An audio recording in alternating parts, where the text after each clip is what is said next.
Hello everyone. ये video मैं delta exchange crypto currency future trading को रिलेटेड बना रहा हूँ। जैसे आप देख रहे हो मेरे सिस्टम पर अभी डेल्टा एक्सचेंज का इंटरनेशनल वेबसाइट ओपन है, उसके बाद डेल्टा एक्सचेंज का डोमेस्टिक वेबसाइट ओपन है और कॉइन DCX का वेबसाइट ओपन है। अगर आप देख सकते हो तो ये कॉइन DCX का वेबसाइट है। ये वीडियो मैं इसलिए बना रहा हूँ कि पिछले कुछ दिनों से यूट्यूब पर जिनके 1-1 लाख 2-2 लाख 10-10 लाख सब्सक्राइबर है, वो लोग डेल्टा एक्सचेंज को बहुत प्रमोट कर रहे हैं, लेकिन कोई भी रिटेल ट्रेडर को ये नहीं बता रहा है कि इसमें प्रॉब्लम क्या है, अभी इशू क्या चल रहा है, ये कोई नहीं बता रहा है। अभी ध्यान से देखिएगा, ये है डेल्टा एक्सचेंज इंटरनेशनल वेबसाइट। ठीक है, डेल्टा एक्सचेंज का इंटरनेशनल वेबसाइट है ये। अब यहाँ पर अगर आप देखोगे तो ये कैंडल्स के फॉर्मेशन देखो आप, कैंडल कैसे फॉर्म हो रहे हैं, कितना प्रॉपर लिक्विडिटी है। उसके बाद यहाँ पर अगर आपको वॉल्यूम लगाना है तो आप वॉल्यूम भी लगा सकते हो और देख सकते हो कि किस तरीके का वॉल्यूम इसमें आ रहा है।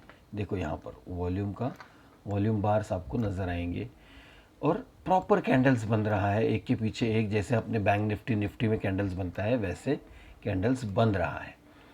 सेम चीज़ अगर आप कॉइन DCX में देखोगे तो बिल्कुल कोई फ़र्क नहीं है, सिर्फ ये स्पॉट है वो फ्यूचर था और यहाँ पर भी बहुत क्लियरली कैंडल्स फॉर्म हो रहे हैं। लेकिन अभी आप डेल्टा एक्सचेंज इंडिया देखो, अब अगर आप देखोगे तो यहाँ फॉर्मेशन देखो, लिक्विडिटी का इशू देखो कितना है। मतलब आप मारने जाओगे एक रेट पर ट्रेड और ट्रेड पड़ेगा कोई दूसरे रेट पर। ये गैप्स देखो, आपको एग्ज़िट करना होगा यहाँ पर और गैप के कारण एग्ज़िट होगा यहाँ पर, या फिर आपका स्टॉप लॉस चार्ट पर आपको हिट नहीं हुआ हुआ दिख रहा होगा, लेकिन आपका स्टॉप लॉस सिस्टम से एग्ज़िट हो चुका होगा। ऐसे कोई इश्यूज आ सकते हैं अगर आप डेल्टा एक्सचेंज इंडिया में अकाउंट ओपन करके ट्रेड कर रहे हो। ये अवेयरनेस क्यों ज़रूरी है? सिंपल है दोस्तों, अगर आप ट्रेड कर रहे हो तो आपको पता होना चाहिए। अभी आपने कई सारे यूट्यूबर से सुना होगा कि सेंसेक्स की एक्सपायरी ऑप्शन में ट्रेड मत करो, सेंसेक्स को ऑप्शन में ट्रेड मत करो। रीज़न क्या है? उसमें इतने बड़े बड़े ऑप्शन में स्पाइक आते हैं कि उस स्पाइक में आपके स्टॉप लॉसेस वैसे ही हिट हो जाते हैं और जब मोमेंटम के टाइम में स्पाइक आते हैं तो आपको जो 400 की एंट्री मिलनी चाहिए थी वो 450, 500, 600 में मिलती है। ये स्पाइक्स का रीज़न होता है इलिक्विड काउंटर, लिक्विडिटी प्रेजेंट ना होना।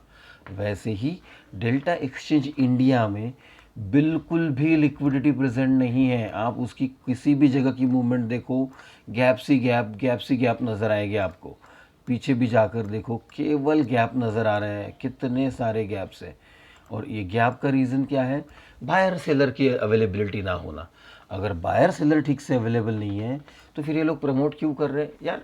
देखो, वो लोग अपस्टॉक प्रमोट करते हैं, ज़ीरोदा प्रमोट करते हैं, हर ब्रोकर को प्रमोट करते हैं। वैसे ये डेल्टा एक्सचेंज आ गया, आप उनके पास लाखों सब्सक्राइबर है, उनका वीडियो हज़ारों लोग देखते हैं, हज़ारों लोगों ने अकाउंट ओपन कर लिया, कमीशन बन गया।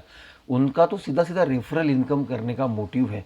लेकिन कोई भी ये नहीं बताएगा, और ये 1 मिनट चार्ट करोगे तो ही दिखाई देगा आपको कि लिक्विडिटी क्रंच कितना चल रहा है इंडियन डेल्टा एक्सचेंज में।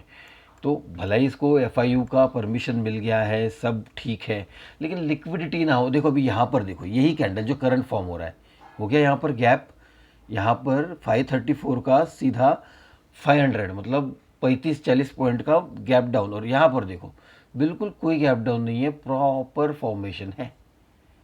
तो यही मैं कहना चाहता हूँ कि डेल्टा एक्सचेंज इंटरनेशनल में अगर आपको ट्रेड करने को मिल रहा है, वो लिक्विडिटी यूज़ करने को मिल रही है तो बहुत बेहतरीन है।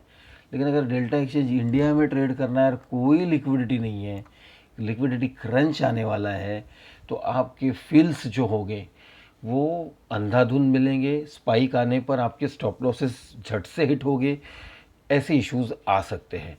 मैंने सोचा अगर इसको कोई एड्रेस नहीं कर रहा है तो एक बार बताया जाए रिटेल ट्रेडर्स को कि जहाँ लिक्विडिटी नहीं होती वहाँ क्या प्रॉब्लम आती है। वो तो आपको सबको सेंसेक्स के द्वारा पता चल ही गया होगा, लेकिन जहाँ लिक्विडिटी है, जैसे बैंक निफ्टी के ऑप्शंस, निफ्टी के ऑप्शंस, फ्यूचर्स, इसमें लिक्विडिटी प्रेजेंट होती है तो आपको इमीडिएटली फील मिलते हैं। आपको जो रेट दिखाई दे रहा है, आप मार्केट ऑर्डर मारते हैं, उसी रेट के इर्द गिर्द आपका ट्रेड होता है। यहाँ वैसे नहीं होगा, या 40-40, 50-50, 60-60 पॉइंट के डिफरेंस से ट्रेड होगा तो आपको वैसे ही 50 पॉइंट माइनस दिखाई देगा आपका ट्रेड।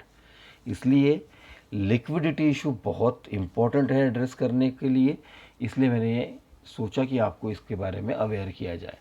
आगे आप जैसा ठीक समझो आप ट्रेड कर सकते हो। थैंक यू दोस्तों।